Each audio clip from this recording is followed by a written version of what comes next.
Bir opani uyiga borsam, "Akajon, shu internetdagi videolarni ko'rgandan beri uyimdagi Ariston atom bombaday bo'lib ko'rinyapti ko'zimga" debdi. Aristoni borlar hech ham qo'rqmanglar. Ariston yorilib ketadi, boshqa bo'ladi degan narsalar bo'lishi mumkin. Hamma aristonlar unaqa bo'lmaydi.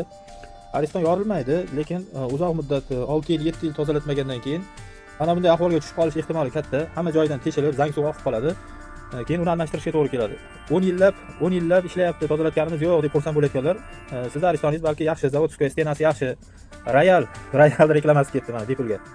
Royal Ariston bo'lishi mumkin, zavodskaya Ariston bo'lishi mumkin. O'sha hisobga 10 yil, 15 yil to'xtamasdan, tozalatmasdan ishlatib kelayotgan bo'lishingiz mumkin. Hech kimning uyida Ariston portlamasin, yorilmasin. Vaqtida tozalab turilsa, yangiday bo'lib turaveradi. 1,5 yil, 2 yil. Yerdan, quduqdan suv tortadigan joylar uzog'i 1 yildan o'tkazib, uzog'i 1,5 yilgacha. Kimning uyiga borib xizmatini qilgan bo'lsak, kommentariyada qoldirsin mana agar yolg'on gapirayotgan bo'lsam. Qo'yadigan zapchasini o'ziga isbotlab ko'rsatib qo'yaman, qo'yish kerak bo'lmagan zapchasini qo'ymayman. Uy egasiga qishli kuni hamma hozir bir so'mga urib turgan paytda hech kimning uyiga borib noto'g'ri zapchas qo'yib ortiqcha pul olgan joyim yo'q. Kommentariyaga yozsin agar birontani uyiga borib buzilmagan narsasini va bu buzilganiga buni almashtirish kerak deb noto'g'ri qo'ygan bo'lsam. Imkon qadar uy egasiga kamroq xarajat bo'lishini harakatini qilib beraman. Salomat bo'lasizlar. Kimga shunaqa xizmatlar kerak bo'lsa, mana shu raqamlarga qo'ng'iroq qilaverasiz.